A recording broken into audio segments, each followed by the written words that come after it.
open access at UNESCO. Please give him a big round of applause so he can give the introductory address. Bhanu.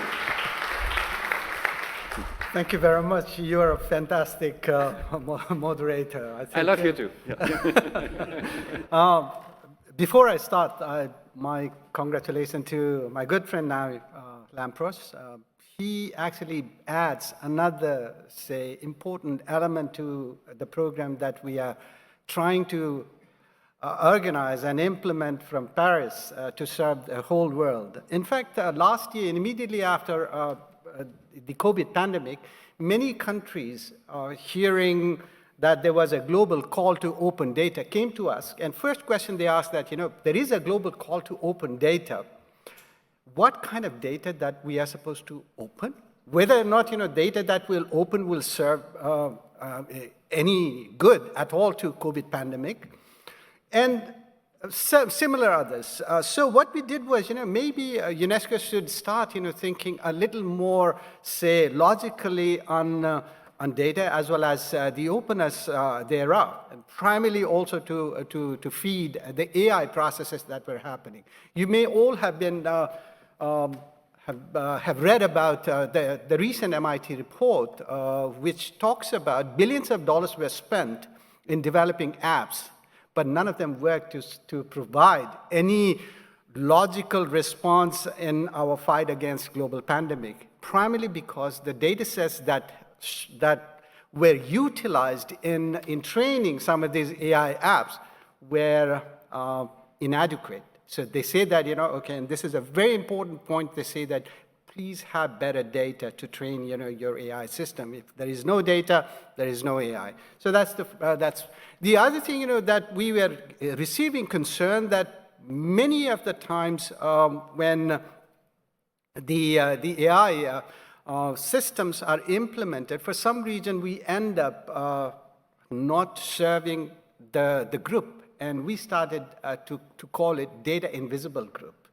So that's another thing. So all these thought processes somehow got converged into one thing, that we need to have a guideline for UNESCO, for member state, that member states can utilize. So UNESCO guideline on open data that is almost in the final stages of publication. So I think, some of the panelists today will also provide some valuable inputs that we will put. But at the same time, we have got a vision, and vision is primarily to encourage and empower UNESCO member states to be able to measure aspects relevant to the SDGs, using data that is, but also to make the data openly available so that they can be processed and analyzed further for societal goods by anybody, including by AI systems.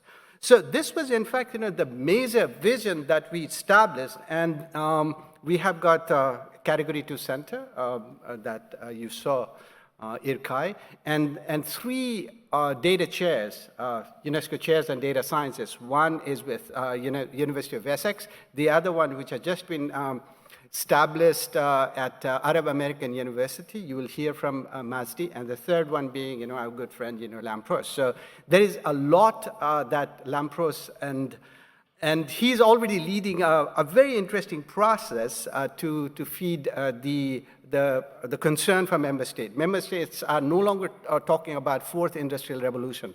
They have already started to talk about 5th industrial revolution, which is much more human-centered AI, and where that data to feed that process comes from is the biggest concern. So there are certain challenges that member states have given to us. There are data which are not collected. How are we going to collect the new data? Collected but not properly shared, siloed or unknown, outdated, unreliable, or inaccurate. And of course, other problem, which we have started to witness these days is in inoperable formats and not properly labeled. So unlabeled data is also, a big thing. And I think many of our colleagues in AI have started to work on this. So there is an established definition, but to what extent this definition of open data, which is open data and content, can be freely used, modified, and shared by anyone for any purpose, including for AI systems, but how far this data set that we have adhere to the FAIR principle, which is findable, accessible, interoperable, and reusable. So this is a concern, that we have. So certain bottlenecks, also, came before us because there was a deluge of data, and I think a previous speaker already said that there is a lot of data. And the second point that we say that, but not enough data. Even for there are a bunch of policymakers have congregated in Sharm el-Sheikh as we speak here, talking about climate change data. And now, suddenly, AI system has detected that earlier we were talking about 1.5 degree rise in temperature. Now the AI system is saying that, unfortunately, the Earth will be warmer by almost 3 degrees, and we do not have anything to do. So entire data set that we looked at before needs to be re-looked again, reformatted again, and then, applied in the system so that this will provide wisdom that we can, in fact, take things forward. Now we have got certain concern, which I already said, like there are bias and discrimination, gender equality, data privacy, data ethics, legal concerns, and so forth.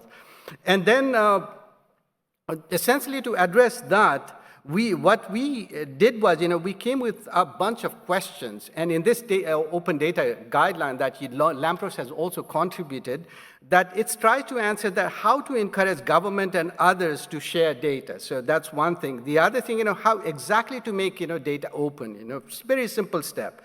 What type of licensing regime, can be utilized to take the data open and for the benefit of AI system. How to create a data-rich environment, we do not know. Maybe many of the countries still do not know what data is all about. You have witnessed since this afternoon until now, all the examples that you have that you heard, they were from the first world. What about the concern from the third world, or like if the developing country?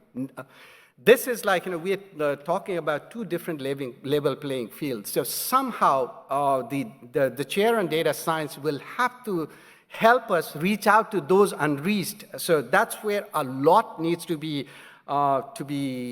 contributed. And I think Lampros and his now, I think, a group of UNESCO data chair will contribute quite a lot in taking our effort in making data open as well as useful for AI systems. So thank you so much, and congratulations again. Awesome, yeah. Well, great job. Thank you so much. Please make yourself comfortable on this sofa while I introduce the other